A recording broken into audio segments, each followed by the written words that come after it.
What is going on, gunfighters? Welcome back to Gunfighter Life, the podcast where we talk about guns the right way, with God at the center, Judeo-Christian values, and real-world, first-hand experience. Today's going to be, hopefully, for you, an enjoyable and fun episode.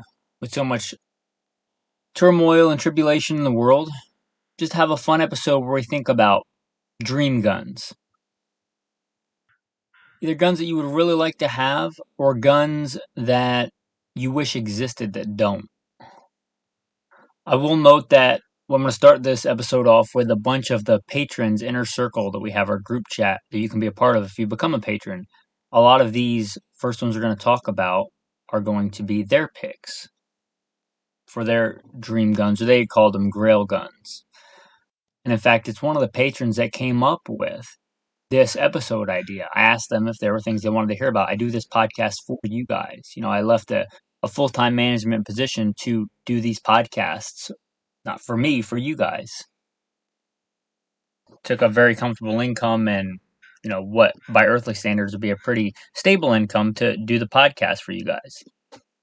So if you want to be part of the inner circle, one of the people that influences, I guess the crowdsourcing as they call it now, you can do that by becoming a patron. Also, if you see value in these podcasts with no corporate sponsors telling you that this next new gun is the one you gotta have, and this polymer striker-fired handgun is so much better than this one that's basically the same thing. If you want to support this content and be part of the inner circle and be part of a tribe of men like that, high caliber men, you can do that by becoming a patron. There'll be a link in the description, or you can just go to goodshepherdtraining.com, goodshepherdtraining.com. With that, I'll plug in the bio. If you want to skip it, go around 3 minutes and 45 seconds from now, and we'll talk about some cool guns, hopefully. Who am I? A question we should all ask ourselves. I am, first and foremost, a servant of God, made in His very own image, a follower of Jesus Christ, a simple man called by God to the Great Commission to share the good news of Jesus Christ. Next, a little bit about my background and what God has allowed me to do and blessed me to do in life. Grew up what most would consider very poor in the backwoods of the southeastern and mid-Atlantic United States, hunting and fishing. Joined the Marine Corps at 17. Did a couple of combat tours in Iraq. So a decorated Marine Corps combat veteran. Infantry assaultman. After the combat tours, I was an urban warfare instructor for the United States Marine Corps under Mojave Viper. I also served in the U.S. Army, both full-time and part-time National Guard. Also a veteran of law enforcement. I served with LAPD. I was a sworn peace officer, a cop for LAPD. I worked regular patrol assignments and more specialized assignments. One of those more specialized assignments was warrant service, fugitive recovery.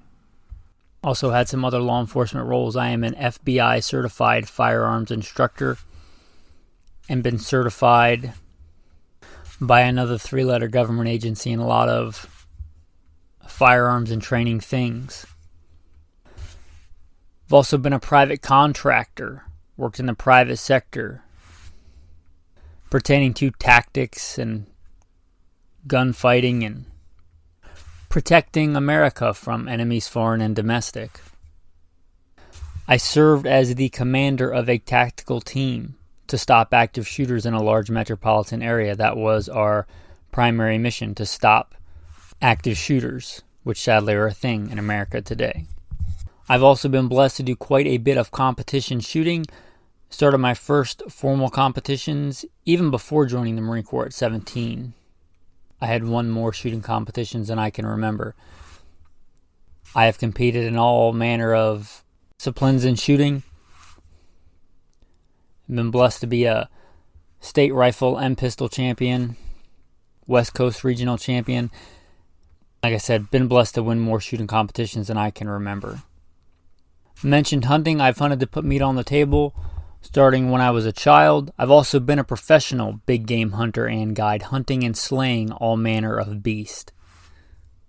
And I don't apologize for that. Humbled to be the host of 3 podcasts. Simple Man Sermons, Alpha Male Podcast, and Gunfighter Life.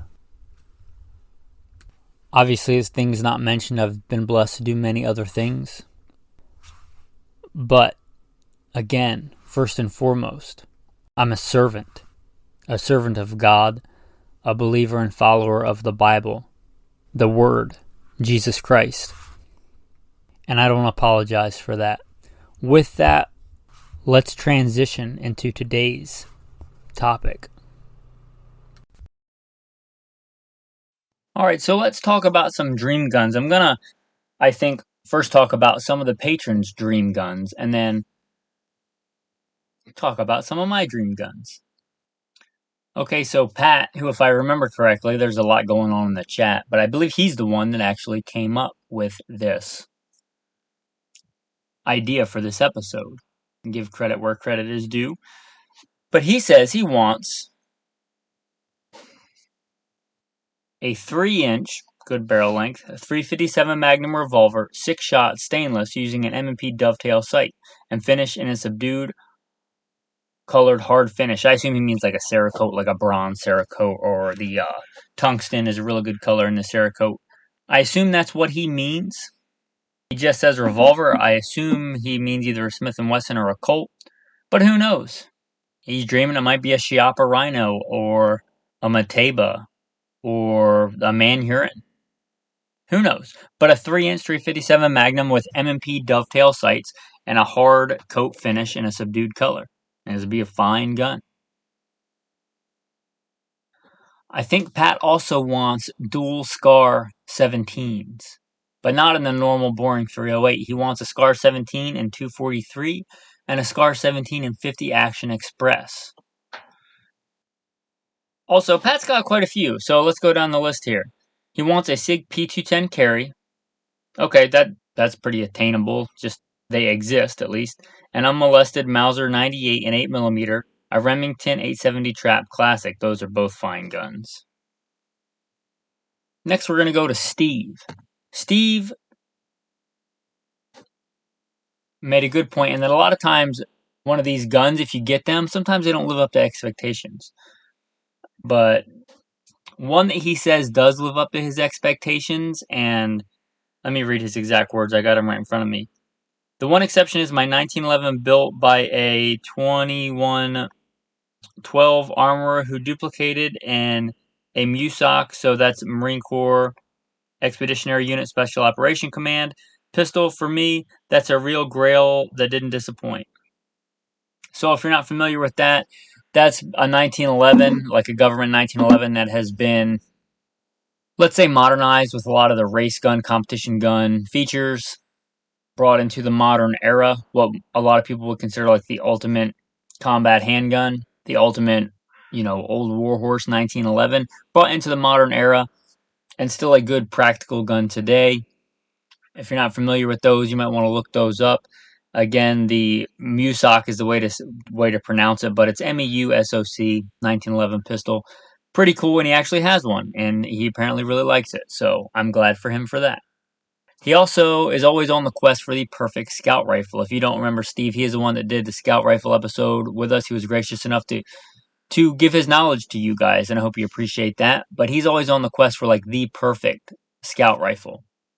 And I keep telling him it's a Scar17, but he doesn't believe me.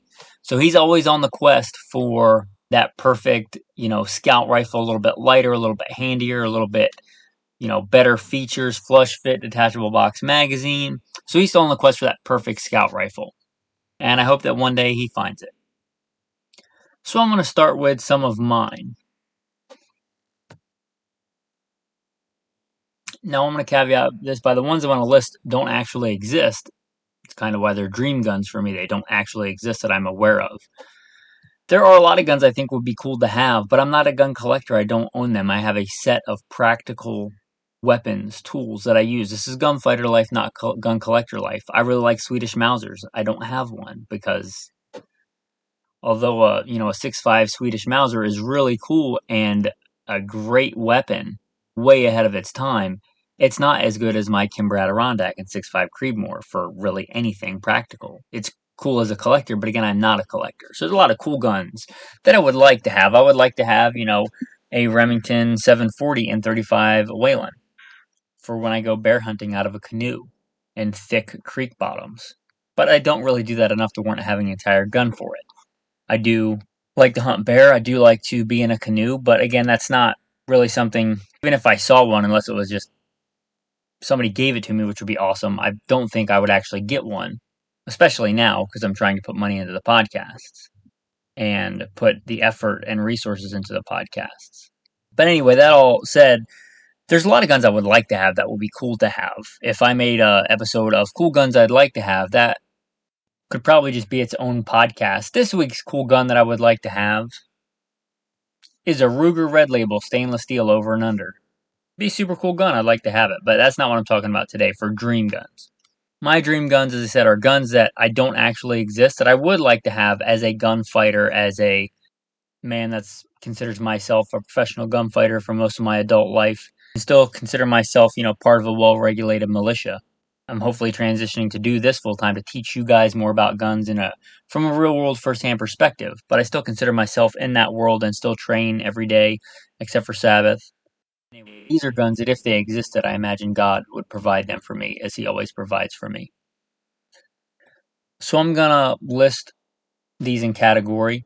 And the first one is what I would consider the ultimate shotgun that I don't believe exists. And I'll start this by mentioning the two shotguns that I have. Kind of my go-to combat shotgun is my Benelli M2.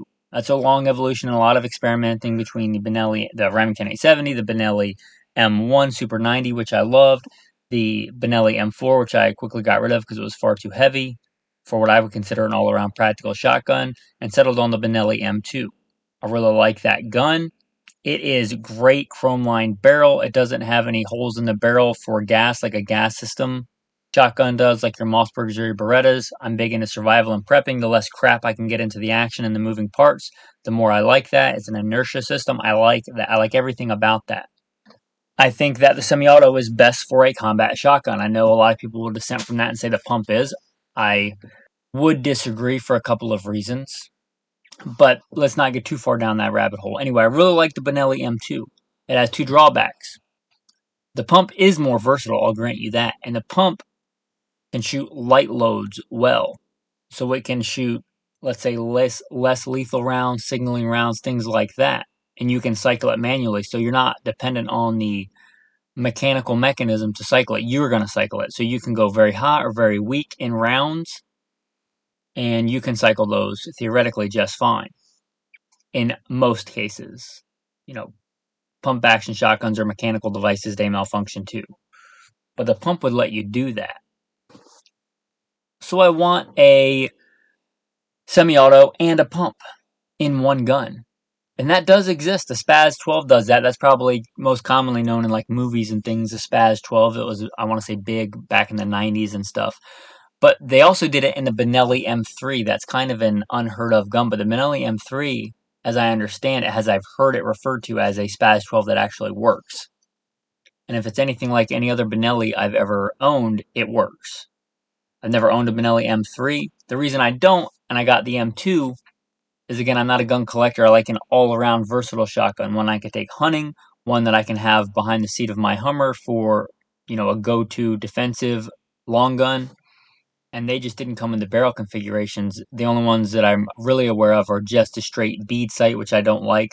I like, for all-around shotguns, an 18-inch smoothbore barrel with rifle sights. Not a rifled shotgun barrel for just slugs, but a smoothbore barrel with rifle sights. I think that is the most versatile crossover tactical practical barrel setup. And as far as I know, I couldn't get that in the M3 I can only get it in the M2, and also have the ability to switch out barrels easily. I also have like a full, what you consider a full rib, more traditional hunting, trap shooting barrel for that shotgun. Anyway, the M3 in that configuration would be awesome. But you know what would make it more awesome? If I combine it with my other go-to shotgun, which is a Mossberg 590S. The Mossberg 590 is a pump shotgun.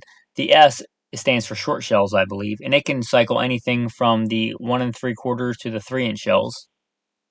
It can cycle those short shells. A lot of guns, even pump shotguns, can't cycle those short shells. They cause a malfunction, like an 870 can't really fire the short shells. Even the regular 500, you need an adapter, so you can only fire short shells or only fire long shells. The 590S, as I'm aware of, is the only one that will let you, say, load a tube of a couple of short shells, a couple of regular full-powered shells, and shoot them interchangeably. So my dream gun would be a Benelli M3. If we're going dream, make it a marine edition with the stainless, maritime coating or whatever the coating is. Give it that 18-inch barrel with rifle sights and give it that same ability, however you do that, to fire the short shells. Obviously, the short shells would have to be fired in a pump action mode, but the Benelli M3 could be a semi-auto or a pump. I like those short shells for survival for, let's say, a bug-out scenario where I'm carrying ammunition on my back. Because, how much killing does a dove or a grouse need? Not a lot. If I can carry twice as many short shells, that's a big deal. And then I can switch to my full power defensive loads, or a full powered, 1-ounce slug if I want to go hunting, or if I need full power, number 4 buck 41 pellet for defense. So that would be kind of one of my dream guns if it existed. A Benelli M3 pump and semi-auto, that operating system with an 18-inch barrel, rifle sights, either a maritime coating or some kind of good Cerakote camo finish with a chrome lined barrel, of course, chrome bolt. Might as well have the ability to take Magpul aftermarket shotgun furniture. I'm not a big fan of pistol grip on an all-around shotgun, but that would, as well as I can think about it now, and after I train with it, I might want to tweak it, but that would be like my dream shotgun. One shotgun to replace my 2 go-to shotguns. So right now I'm kind of in this back and forth. Like I always have this theoretical one long gun that, God willing, I'll never need to just go out in the wilderness. I do for fun. I like to go out in the wilderness and do that kind of stuff and take a long gun and survive.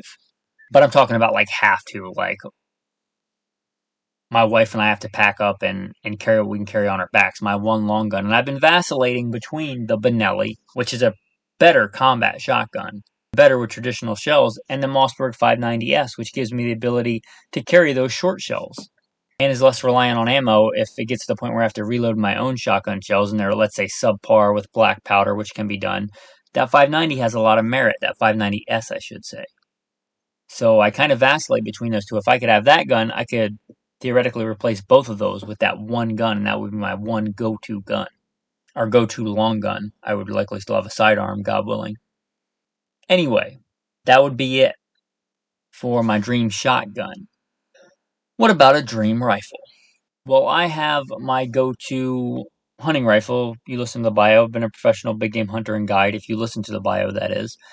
I have a whole episode called The Guide's Rifle, or a Guide's Rifle, and that is my go-to hunting rifle. But I brought this up to my wife last night as we were talking about this subject, and she disagrees that I can have nice things. Because if you looked at my professional hunting rifle, it looks like it. I mean, it's been ridden hard and put away wet. Still shoots well. I take care of the crown of the muzzle and make sure it's clean and dry before I put it away. But it's definitely been used, let's say that. But I argue with her that I could have a nice rifle and keep it nice. She disagrees, but we also just got back from a really crazy ordeal of a canoe trip that turned out to be much more of an ordeal than we expected on a nice, pleasant afternoon on the Rogue River.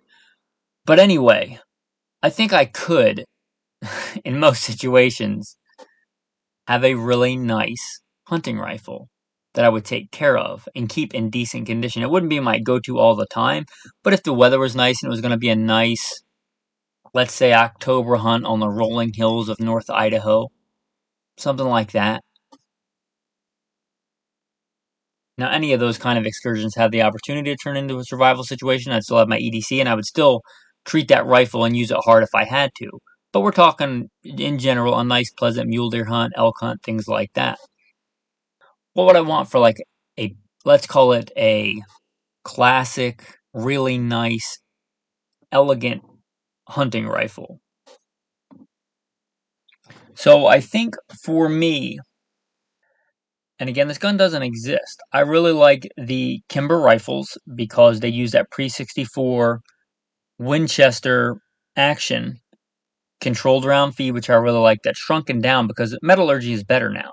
They can make a, let's say, a common example, they can make a 30-06 action with far less metal, have it be by all means strong enough than they did in 1903. Hopefully, our metallurgy has gotten better since then. But they basically have that same pre 64, what is commonly referred to as the rifleman's rifle action. 3-position safety, controlled round feed, just a beautiful action. I would like that with an 18-inch barrel. I would like that if you're familiar with a Mannlicher style stock. If you don't know what that is, look up Mannlicher stock or Mannlicher, however you pronounce it. Look up that style stock. It basically is a stock that extends all the way to the end of the barrel. I would have a nice, pretty end cap on that. Maybe of elk ivory, just, by ivory, I mean just like elk horn on there. Something like that on the end cap. Because I am likely, even though it's a nice rifle, to still use it.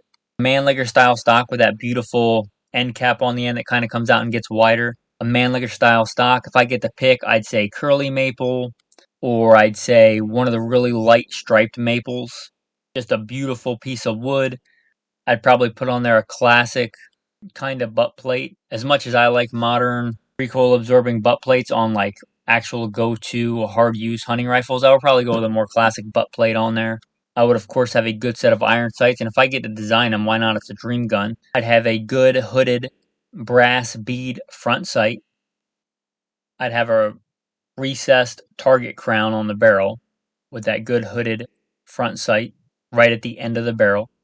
The rear sight, if I'm designing it, I would have a miniature version of the HK drum sight, diopter kind of style sight. Have a big wide notch if I'm hunting in dense brush, but you'd also have a dial, let's say for, I don't know, your 50, 200 kind of meter zero, and extended 300-400 yard apertures. If I could get that, that would be pretty cool. If not, if I'm dreaming, I guess let's just stick with that. Why go with your plan B if it's a dream rifle, right? Also, I'd have the ability to mount optics. I would, like I do on most of my go-to hunting rifles, mount a low power variable optic. But here's where the dream rifle part comes in. I would want some kind of queued quick detach system or quick detach rail that went all the way up to the rear sight. That way I could, if I wanted to, run a scout style scope forward in front of the action for better balance, for quick follow-up shots. People say to shoot with both eyes open, but I always shoot with both eyes open. I shouldn't say always, but almost always shoot with both eyes open, whether it's a scoped rifle or an ACOG or whatever. Handgun, shoot with both eyes open. So that's not really a deal, but that I could run a forward-mounted optic if I wanted, a pistol optic, a scout rifle optic on there, or the rail that goes all the way back over the action, so I can mount a more traditional LPVO, low power variable optic. I'd probably mount that with a Trijicon AccuPoint. I think that's a fantastic scope, and I don't like batteries, so I'd probably pick that for an all-around hunting scope. If it's a dream one, they usually come, I believe, in 30mm tubes. I'd go back to the 1-inch tube. It's smaller, it's lighter, it's handier. I don't think that exists, but again, this is a dream gun, so why not? I would have it in stainless steel. I know for classic guns, a lot of people like blued, but I'm still going to use it if I had it. So I'd have it in stainless steel. Have it in that kind of spun, twisted, spiral style stainless steel that Ruger did quite a while ago. That's beautiful, if you know what I'm talking about. They did it on their Target Ruger 1022 and maybe some other rifles. It's just beautiful.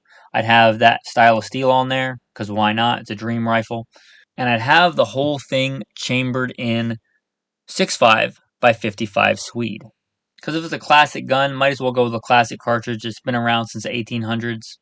And it's a great all-around caliber. Sure, the 6.5 is more practical because it's more common today, but we're talking about dream rifles. And how often am I going to shoot this one? In general, I hunt pretty hard in some pretty adverse environments and thick, dense cover. This probably wouldn't be the rifle for that. but again, we're talking about a dream rifle on a really nice hunt. I'd take it in 6.5x55 Sweden. I'd want the whole thing to weigh in the 5-pound weight range, which I think with talking about dreams, I guess the defy the laws of physics and have like some kind of crazy material. But I think even with a Kimber action and an 18-inch barrel, you could easily do that. So that would be my dream rifle. Now, how about a dream handgun? My go-to handgun right now is probably where I should start because this is the closest I could get to this that actually exists. So I love the 1911. I really do. But EDC, everyday carry, concealed carry, whatever, full-size fighting handgun. My criteria for like my weight and size limit, since I'm not a professional, let's say, mercenary private contractor or anything anymore, I don't wear a war belt. I wear a belt that doesn't scream crazy tactical when I'm just out concealed carrying. And one of my criteria is I have to be able to run, literally sprint, run fast with the gear that I'm carrying. So that puts a pretty definite weight limit. If I go much over that, then that's not a viable EDC piece for me. And as much as I love the 1911, I really like the 1911. I'd be honest, I like it better in 9mm. That might be heresy to some people. But I really like a 1911. But they're just too big and too heavy. They weigh 40-something ounces. Even my STI Marauder is, I think, a little bit heavier than that. And you know how much, if you've listened, how much I like the Beretta. But I don't think the double single action is best for an EDC concealed carry defensive handgun. It's a good combat handgun, which is what it was designed for, to be fair. Now, Beretta does make single action only versions, and they're awesome, and I like them. But their full-size one with a rail, for whatever reason, has a steel frame, which makes it as heavy or heavier, about the same as a 1911. So that one's out. That would be great if they had made that one the 92X whatever, if they hadn't gone to a steel frame. The fact that they went to a steel frame just makes it too heavy for me. Again, we're not talking about competition rifle, we're talking about my everyday carry. So right now, I have a SIG 226 single action only because it has an alloy frame. It has a very good flat trigger and the ability to mount an optic. That's what I have now, but I'll concede that's a compromise. That gets to the dream gun part of this. What would I like if I could have anything? Again, this gun doesn't exist, but I really like the Smith & Wesson Scandium frames. One of my EDC guns is a 357 Scandium frame. It weighs like 11 ounces. They do make Scandium 1911s. I would like a full-size, but Scandium frame, super lightweight, 1911 to cut down on the weight. I don't know what that would weigh, but let's say it weighs 20-something ounces. I would like it cut for a Trijicon RMR from the factory. No adapter plates, no nothing. I would like it to have good iron sights that co-witness with the Trijicon RMR right out of the box. No having to need crazy sights, nothing like that. And I don't want any adapter plates, again, where there's a rear sight on the back. I want that optic like I had mine cut for on my carry gun. I want that cut out specifically for that optic to bolt directly onto that optic with 2 giant bolts.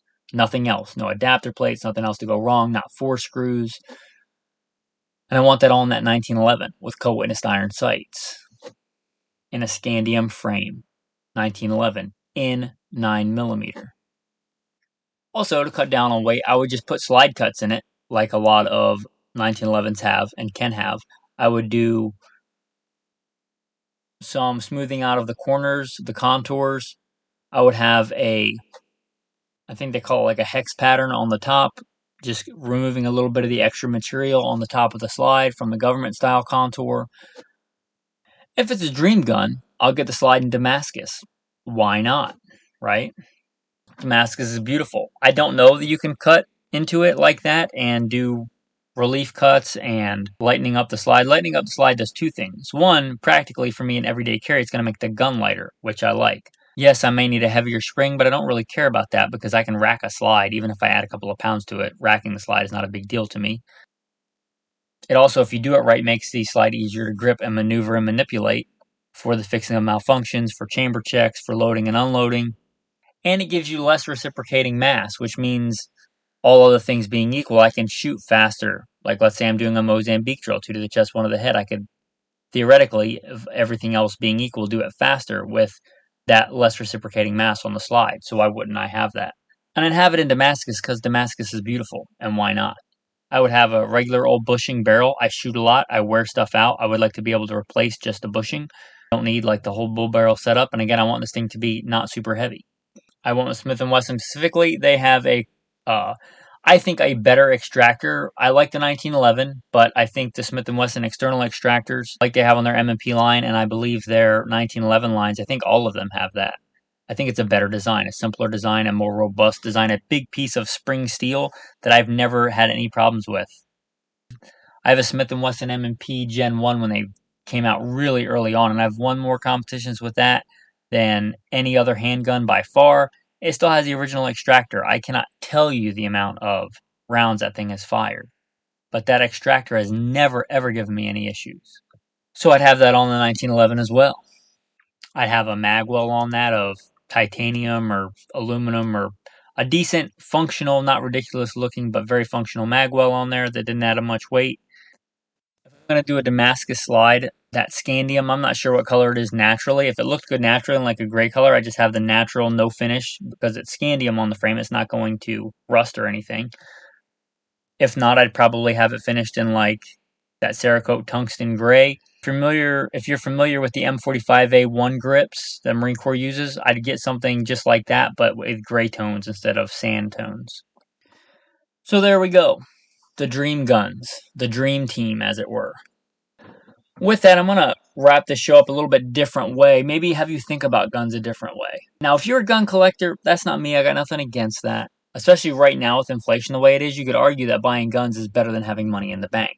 It wouldn't be a hard thing to prove looking at like how much an SKS or a Mosin Nagant even has gone up in value in 10 years versus how much the US dollar has gone down in value in 10 years. Now, that wouldn't be a hard sell. But that's not me. I live nomadically, semi-nomadically, especially now trying to do this to cut down on living costs to get these podcasts out and hopefully make this a full-time thing. But right now, trying to save and not pay rent. So living off the grid, living mobile, things like that. That being said, I'm not a gun collector. But one thing that may help you, if you have a bunch of these things that are our dream guns, notice mine are guns that don't exist. As I mentioned, I don't have a lot of guns. And there have been times when I was the commander of a tactical team to stop active shooters in a large metropolitan area, like I talk about in the bio. I was very blessed. I would have taken that job probably whatever it paid as long as I could live on it. But it paid very well. I didn't do it for the money, but as the Bible says, you shall not muzzle the ox while it treads out the grain. I got money there, and by God's grace, I was blessed with discipline and wisdom to save some of that money. And even so, here's an example. The Scar17 that I love, that's like my one go-to rifle. I talked about my one go-to shotgun. That is my one go-to rifle. I wanted one of those for, let's say, a decade. I saved and saved for one of those. I also traded in several other guns, a really nice Winchester, 45 long Colt lever gun, and a really nice Beretta over and under that I would use sometimes, but I knew that Scar17 would likely be, and a Galil that was my previous go-to kind of fighting rifle. I knew that Scar17 will get used more and be more practical, and I could use it if I needed to save the lives of other people, and it would be the best tool for the job. So I traded those guns in and saved a bunch of other money and got that gun because I'm not a gun collector, I'm a gunfighter. But there's always people that at least people I run into in my circles that say, oh, that gun, I can't afford it. Let's say a really nice 1911 or an STI 2011, which I really like. They say, oh, I really like that gun, but I can't afford it. But then they have 4 Glocks. So looking at that objectively, stepping back, they can afford it. They just don't have the discipline to wait for what they actually want. They're not willing to sell guns that they have. That's a great thing about guns, especially Glocks. They hold their value ridiculously well. You could get your first Glock, say Glock 19, and then not buy a gun for a while, not buy the next Glock, 19X, and wait a couple of guns in that timeline, whatever that is for you, unless you just have all the disposable income in the world, which if so, good for you. But most people don't. You could save, instead of buying that next Glock 19X that's in the peanut butter color, or whatever it is, waiting a little while, training hard with the Glock 19 that you have, and then once you get good and really know guns and know what's probably going to be best for you, and you may make a mistake here or there, we all do, buying that STI 2011 or buying that SIG Legion single action only, or getting that, 1911 Musock pistol like Steve talked about, or like I talked about for Steve, rather, in the beginning of the episode. And that patience, that discipline, is not something that just applies to good practical fighting guns and getting your dream guns. It applies to a lot of things in life. From getting your actual wife that you're supposed to have, being blessed with your actual wife instead of just chasing the next girl, the next girl, the next girl. Being patient, waiting for being blessed with a wife quality woman because you are just chasing the next girl. You're being patient and disciplined and trusting God to provide you with the right woman, a wife. It could apply to a lot of things in life. And remembering that the number one thing you need to have in life is God. I guess that's a good segue into the tactical verse of the day. Godliness with contentment is great gain. Also, similar to that verse, be content with such things as you have. I do have those dream guns on the list. They don't exist, but I'm very happy with the guns that I have. I train with the guns that I have. I don't say, well, I'm not going to train with this gun because it's not the perfect gun. I'm going to train hard with the gun that I have. I'm going to train hard with my everyday carry gun. I was just last night training with that 590S because it's the gun that I have that stays behind the front seat of the Hummer right now. Would I like that other shotgun if it existed? Yeah. That's not what I have right now. I train hard with what I have. Be content with such things as you have. Be patient. Be diligent. Use the things that you have. Train hard with the things that you have. It is also written in another verse. To he who has, more shall be given, and to he who does not have, even what he has will be taken away from him. Take the talent from him who has one and give it to the one who has 10 talents. Use the talents you've been given. Use what you've been given, the resources by God. They're a gift from God. Everything is. Every good thing that you have is a gift. Treat it as such. Use it. Train with it. Be patient and trust that you'll be blessed with more. A little bit out of order today, but I hope you like that. I'll throw in the tactical tip of the day at the end. I will say, if you want to support the podcast, the number one reason I want you to go to Patron and become a patron, again, there should be a link in the show notes, or go to goodshepherdtraining.com. But the number one reason is because I want you guys to see the value in this content and support it. But also, if you want to become part of the inner tribe and have discussions like this all the time, and if you want to, give ideas for shows and contribute your dream guns and things like that, sign up on Patreon. I think the lowest tier now is $5. It's $5 to be a patron. Less than a lot of stuff you probably pay money for that you don't agree with. And if you appreciate this content, consider going to goodshepherdtraining.com and signing up on Patreon.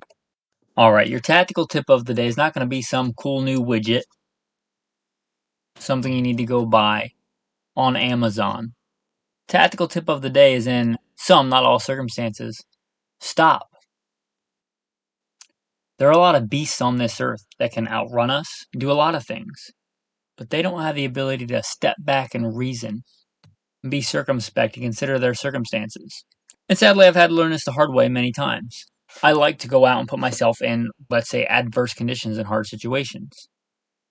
I alluded to a canoe trip I went on with my wife yesterday that we had planned on being a nice, leisurely 3-hour excursion down the Rogue River. Things did not go as planned. By God's grace, we're fine. Some sunburn, but nobody died. Got quite a bit wetter than I would have liked. But again, nobody died. We're very blessed, and the lessons learned from that. I have this kind of default when I'm in a hard situation. A lot of times I'll just push and push and push through it.